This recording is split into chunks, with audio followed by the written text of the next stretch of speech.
बहुत बड़ा कुकर्म किया है तुमने रुक्मणी।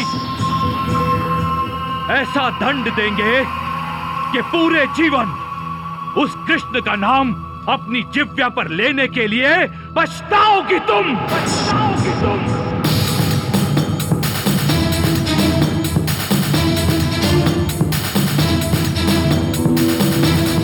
एक बात तुम लोग अच्छे से समझ लो,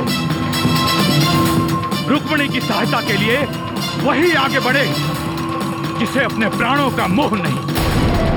अगर किसी ने भी हिम्मत दिखाई तो हमारी तलवार सिर्फ उसे ही नहीं, उसके पूरे परिवार का विनाश कर देगी।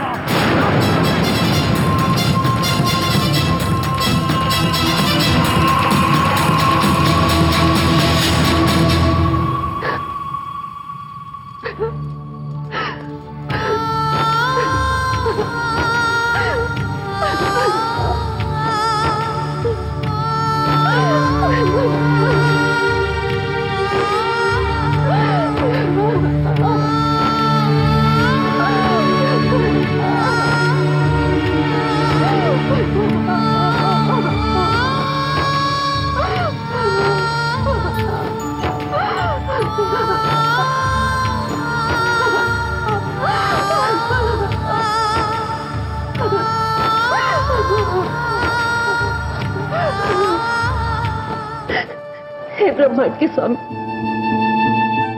तूने देखा है कृष्ण के लिए हमारा प्रेम से बढ़कर एक तपस्या है। अगर सच्ची तपस्या की मान रखना तू जानता है तो आज तेरी परीक्षा है ईश्वर। हम अब तक कन्हैया को अपने मन की बात नहीं बता पाए, पर अब एक काम तू कर दिखाएगा। बताओ उन्हें कि कोई है जो उनकी प्रेम में इतने दुख झेल रहा। हे ईश्वर,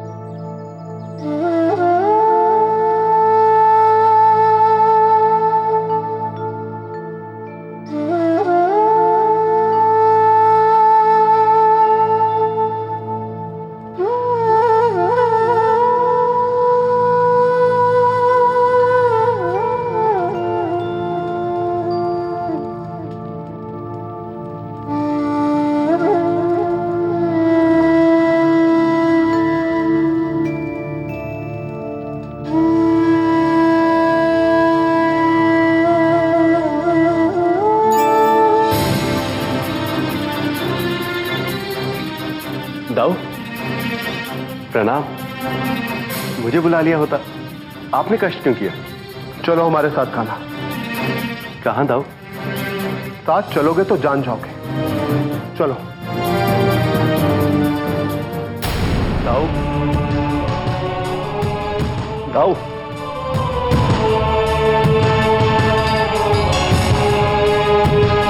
आप मुझे युद्ध अभ्यास के अखाड़े में क्यों लेकर आए? ये संगीत, ये करुणा और ये ममता जो तुम अपने अंदर भरे हो, ये स्त्रियों का आभूषण होता है। एक राजा का आभूषण होता है उसकी गदा, उसकी तलवार। ये बांसुर की तान को लगाना छोड़ दो कृष्ण। तुम एक महायोद्धा हो, महायोद्धा। न जाने कितने असुर, कितने महारथियों को रणभूमि में तुमने वीर गति दी है। हम उसी कृष्ण को पुनः अपने सामने देखना चाहते हैं, ना कि स्त्रियों की भांति भावुक मुरलीधर को। दाऊ, क्षमा कीजिएगा, किंतु मेरा यह मानना है कि स्त्री की यह ममता, ये करुणा, ये भावुकता यदि हर मनुष्य में हो तो संसार में तलवारों और गदाओं का निर्माण ही बंद हो जाए। एक मनुष्य फिर दूसरे मनुष्य को शत्रु की नजर से नहीं, बल्कि किसी के बेटे, किसी के भाई, किसी के पिता या पति के रूप में देखेगा। और तब सृष्टि के विनाश नहीं, बल्कि सृष्टि के विकास की यात्रा शुरू होगी। बहुत पुरानी कहावत है दाऊ, बिगाड़ने वाले से बनाने वाला बड़ा। तो वो एक स्त्री जो पीढ़ी बनाती है, उसके आभूषण तो उस महायोद्धा के आभूषण से कहीं सुंदर हुए, जो पीढ़ियां बिगाड़ता है। जब युद्ध छिड़ेगा तो वहां रहकर भी यही उपदेश दोगे कान्हा? नहीं दाऊ, संसार देखेगा कि जब भी युद्ध छिड़ेगा तो मैं युद्ध के अनुकूल ही बात करूंगा, क्योंकि उस वक्त वही मेरा कर्म होगा। किंतु मैं तो हमेशा यही चाहूंगा कि कभी कोई युद्ध छिड़े ही ना। तुम्हारे चाहने ना चाहने से दुनिया नहीं चलती, युद्ध तो होकर ही रहेगा।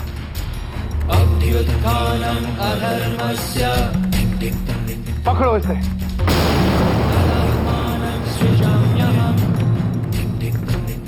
कौन सा युद्ध दाऊ? जरासंध के साथ युद्ध। हमारे विशेष गुप्तचरों ने हमें यह सूचना दी कि जरासंध अपनी सेना के साथ द्वारका पर चढ़ाई करने के लिए निकल चुका है। जरासंध संसार का सबसे बड़ा गदाधर है और उसकी उठी हुई गदा तुम्हारे उपदेश या तुम्हारी बांसुरी के तान नहीं झुका सकती है। कृष्ण, उठाओ गदा। परित्राणाय साधूनां विनाशाय च दुष्कृतां धर्म संस्थापनार्थाय संभवामि युगे। हे गजभर की गदा, तुम सिर्फ मेरे दाऊ के हाथों में शोभा देती हो। तुम्हें मैं अपने हाथों में लेने की दुष्टता कैसे कर सकता हूं? इसलिए मुझे क्षमा कर दो।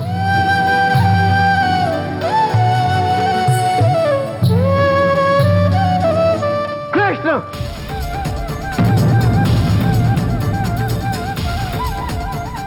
बल दाऊ, जिसकी गदा के प्रहार से धरती फट जाती हो और जिसकी हुंकार से डरकर मतवाले हाथी घुटनों के बल बैठ जाते हो, उसे भला किसी और की गदा से डरने की क्या आवश्यकता है?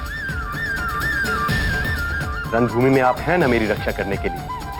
आपके होते हुए अगर मुझे अभ्यास करना पड़ेगा तो उसमें तो आपके बल का अपमान है। मैं ऐसे कैसे कर सकता हूं दाऊ? अपनी ये भूल भुलैया वाली बातों को बहाना बंद करो। जरासंध के साथ 16 बार युद्ध कर चुके हो तुम। हर बार उसकी सेना को तो हरा दिया, एक एक सैनिक को वीर गति दी, लेकिन जरासंध को नहीं मार पाए। दाऊ, जरासंध को ना मारना मेरी शक्तिहीनता नहीं थी। चाहता तो पहले ही युद्ध में उसे मार सकता था, किंतु ऐसा ना करने के पीछे मेरा एक कारण था। जरासंध की सेना असुरों की सेना है। 16 बार इतने असुरों को एक साथ मारकर मैंने धरती का बोझ कम ही किया है। यदि मैं जरासंध को पहले ही युद्ध में मार देता तो 16 बार इतने असुरों को मारने का अवसर ना मिलता मुझे। तुम्हारे ये बुद्धि वाले युद्ध हमारी समझ से परे हैं कृष्ण। हम युद्ध गदा से लड़ते हैं और इस बार तुम्हारे रोकने पर भी हमारी ये गदा नहीं रुकेगी। जरासंध को मारकर तुम्हारे और द्वारका के माथे पर आते इस बार बार के संकट को हम हमेशा के लिए समाप्त कर देंगे। दाऊ, मेरी बांसुरी तो लौटा दीजिए।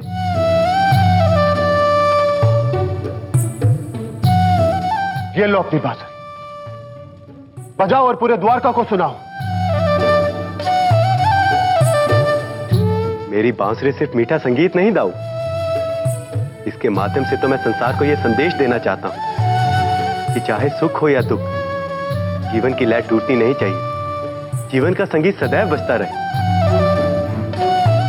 किंतु बेचारा जरासंध, उसके जीवन से तो संगीत समाप्त होता दिख रहा है मुझे। अब कौन बचाएगा उसे मेरे दाऊ के क्रोध से?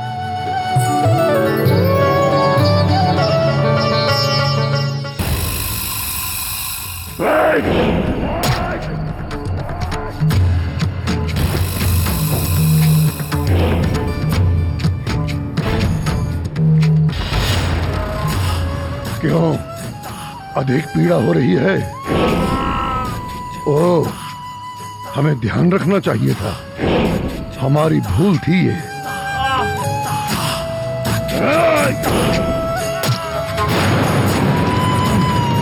लो, सुधार ली भूल, मिटा दी पीड़ा। हमारी 18 कोटि सेना और 18 देशों के सेनापतियों में से है ही कोई जो हमारे साथ गदा युद्ध कर सके? है किसी में साहस तो हमारे समक्ष आए, उसे सहे समान मृत्यु दी जाएगी। आए सामने।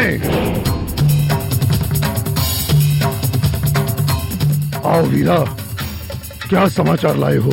महाराज, द्वारिका वालों को पता चल गया है क्या आप अपने साथी राजाओं के साथ उन पर शीघ्र ही आक्रमण करने वाले हैं महाराज। ओह, तो उस ग्वाले की कप कपी छूट गई होगी। हमसे युद्ध करने के लिए कितनी बड़ी सेना तैयार कर रहा है वो? किस किस राज्य के पास सहायता की पुकार लेकर गया है वो? महाराज उसने ऐसा कुछ भी नहीं किया। तो कहीं छुपने का प्रबंध कर रहा होगा वो? नहीं महाराज, ना ही वो कहीं छुप रहा है और ना ही अपनी सेना के साथ आपसे युद्ध करने आ रहा है।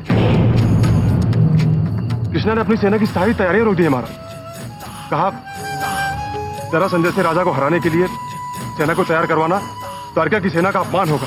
किस भ्रम में है वो? मोर पंखों से श्रृंगार करने वाला माखन चोर। हम काल्यवन नहीं जिसे छल से काल दिया जा सके।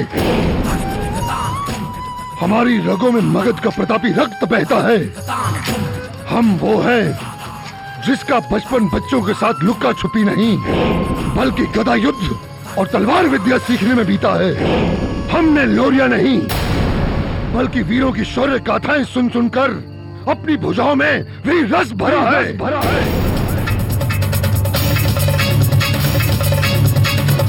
रामकृष्ण, तुम्हारा यति विश्वास ही तुम्हारी मृत्यु का कारण बनेगा। महादेव की सौगंध, यदि रणभूमि में 11 कोस तक हमने अपने गदा के प्रहार से तुम्हारी हड्डियों का चूरन फैला दिया तो संसार हमें महाबली पुकारना बंद करे। भामिनी, ये क्या कर रही हैं आप? बहुत बुरा स्वप्न देखा है हमने। कृष्ण का वध हो चुका है। हमारी बेटी रुक्मणी कृष्ण के शोक में संसार का त्याग कर चुकी है। वो सादे सन्यासन के वस्त्रों में एक वन में नंगे पैर कांटों पे चलती जा रही है। राजन, क्या होगा हमारी बेटी का? यदि कृष्ण का वध हुआ तो उसके साथ हमारी बेटी भी। कुछ नहीं होगा ऐसा भामिनी। आपने तो मात्र स्वप्न देखा है। हम आने वाले कल को बरसों पहले अपने सामने साक्षात देख चुके हैं। हम कुछ समझे नहीं राजन। ये बात हम आपको कभी नहीं बताते, किंतु आज आपका दुख देखकर हमें बताना पड़ रहा है। एक बेटी की बहुत चाह थी हमें, और उस चाह से बंधकर हमने मां लक्ष्मी का अनुष्ठान किया, घोर तप किया, और एक दिन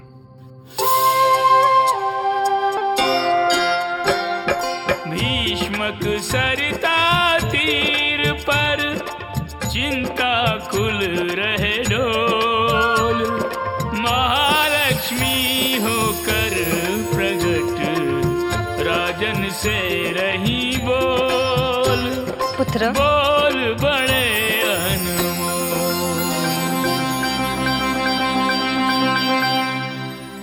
मां लक्ष्मी। राजन, पुत्र मोह में डूबे इस संसार में आज तक किसी मनुष्य ने इतनी श्रद्धा और लगन से एक पुत्री की चाह नहीं की।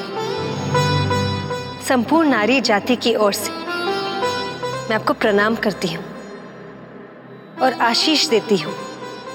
आपकी भावना का उचित फल आपको अवश्य मिलेगा।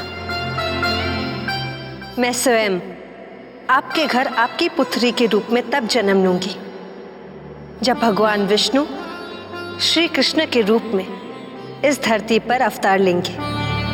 मां, कृष्ण की भक्ति और प्रेम सभी नारियों के हृदय में होगा, किंतु आपकी कन्या के रूप में मेरा विवाह श्री कृष्ण से होगा।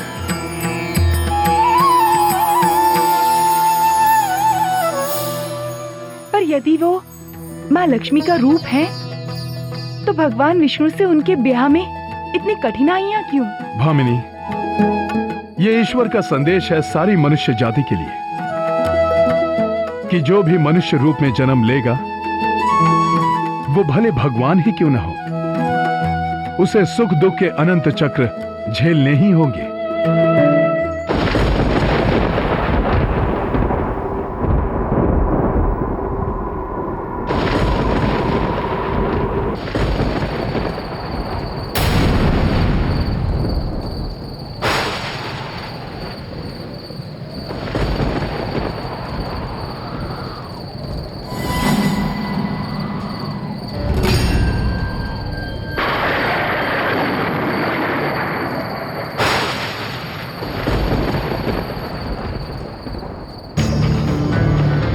हे प्रभु, ये क्या हो रहा है?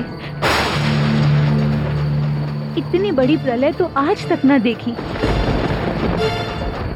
कहीं आपका कोई संकेत तो नहीं कि कुछ बहुत अशुभ होने वाला है?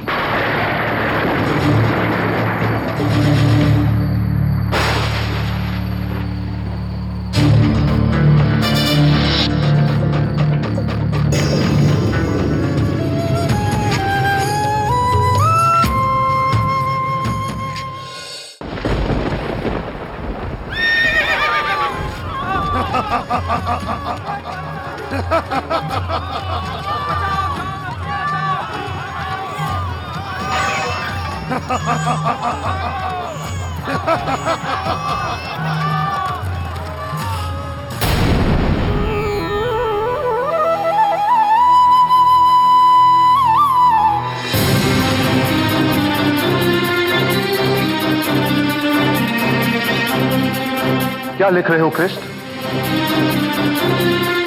दाऊ, कोई अपना पत्र मुझ तक पहुंचाना चाहता है, उसी का उत्तर लिख रहा हूं दाऊ।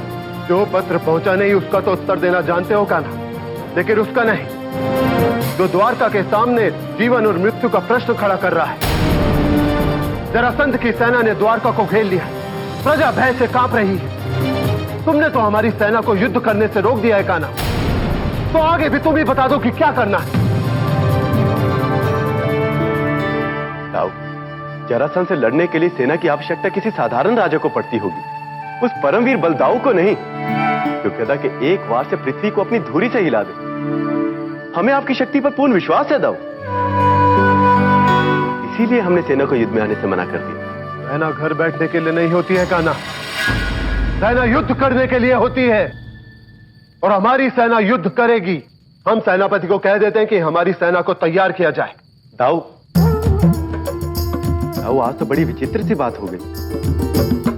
आपकी गदा सुरक्षित और मजबूत तो है ना? हमें आपकी बातों से ऐसा क्यों लग रहा है जैसे आपके भीतर भय आ गया हो? तुम जानते भी हो तुम क्या कह रहे हो? हम और भयभीत? नहीं दाऊ, मुझे ऐसा लगा। शायद आप ठीक ही कह रहे हैं, सेना को साथ ले जाना चाहिए, सहारा हो जाएगा आपको। चुप करो कान्हा, हमारे साथ कोई नहीं जाएगा। आज रणभूमि में जरासंध के शरीर को हम अकेले ही मिट्टी में मिलाएंगे। जैसी आपकी इच्छा दाऊ, अब मैं क्या कहूं। तो चलिए चलते हैं। चलो।